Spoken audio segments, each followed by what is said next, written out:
Olá! Sejam bem-vindas e bem-vindos ao primeiro episódio da segunda temporada de Viagens Musicais através da História. Hoje e durante toda essa segunda temporada faremos uma viagem até a Idade Média. Vem com a gente! A Idade Média é um período instaurado desde a queda do Império Romano em 476 d.C. e a tomada de Constantinopla em 1453. Mas espera aí, Constantinopla não pertencia ao Império Romano? Para entender melhor, por volta do século III d.C., o Império Romano possuía o território que ia desde a região dos Balcãs, passando pela Península Itálica, a costa norte da África, até a Espanha e a Inglaterra. O centro administrativo do Império Romano concentrava-se na cidade de Roma.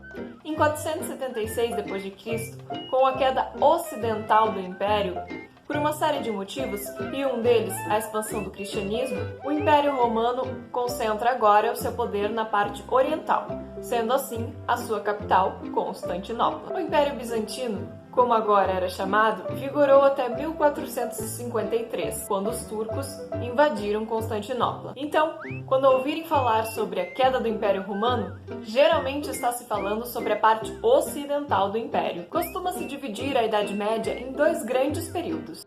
A Alta Idade Média, do século V ao X, caracterizado pela mudança organizacional da sociedade antiga e a formação do sistema feudal.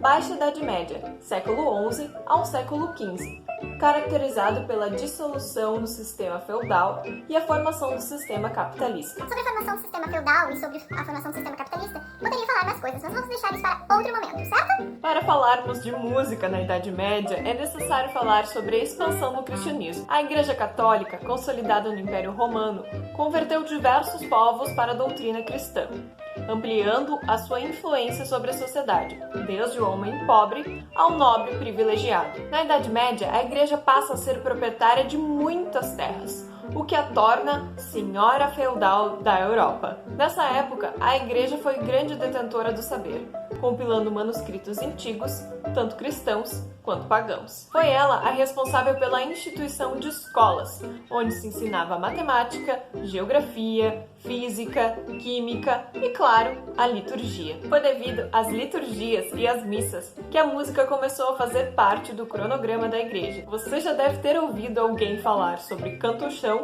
ou cantos firmos, ou até mesmo canto gregoriano. O canto-chão ou canto plano é a designação para o canto que é cantado em uma única melodia, em uníssono pelos monges e padres que cantavam. Nessa prática, não se tinha o acompanhamento de instrumentos musicais, e o canto era basicamente livre.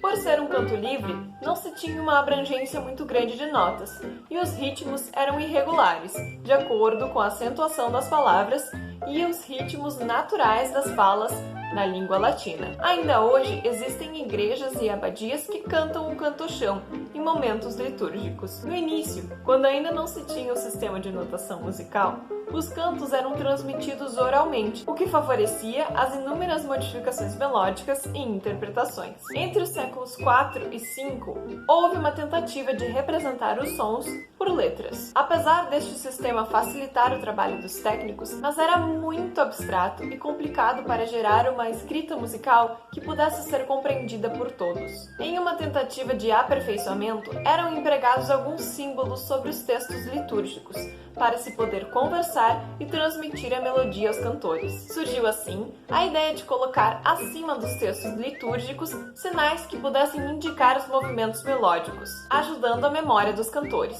os chamados neumas. Nos manuscritos originais, que podem ser estudados ainda hoje, os primeiros neumas identificáveis aparecem em textos datados da segunda metade do século IX, mas provavelmente foram utilizados desde o final do século VIII. Esses neumas eram derivados de sinais de acentuação da língua, como acento agudo, o acento grave, o acento circunflexo e o acento anticircunflexo. Por meio desse sistema, as novas melodias eram aprendidas facilmente e as antigas tornavam-se praticamente indissociáveis dos textos. É importante lembrar que as sílabas correspondem a um neuma de uma ou mais notas, e esses neumas não designam a altura do som, mas somente sua direção. Desse modo, no início, esse sistema de notação de neumas era basicamente um lembrete para os cantores que já tinham conhecimento prévio sobre aquela melodia sugerida. A figura do frade Guido d'Arezzo é associada à popularização de um sistema de notação musical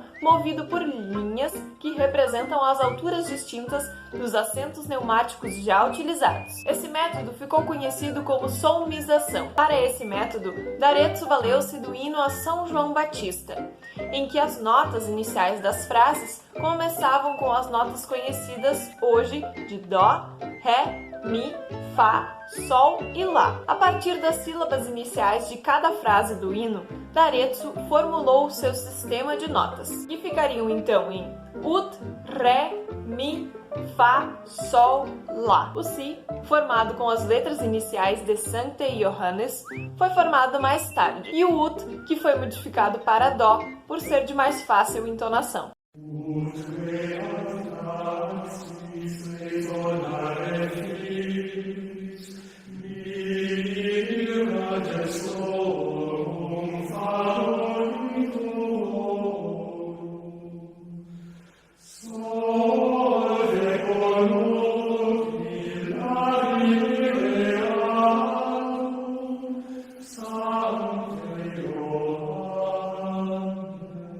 Nos próximos episódios, vocês continuarão neste cenário e verão como a música segue na Idade Média, agora com o sistema de notação musical criado. Não perca os próximos episódios de Viagens Musicais através da História.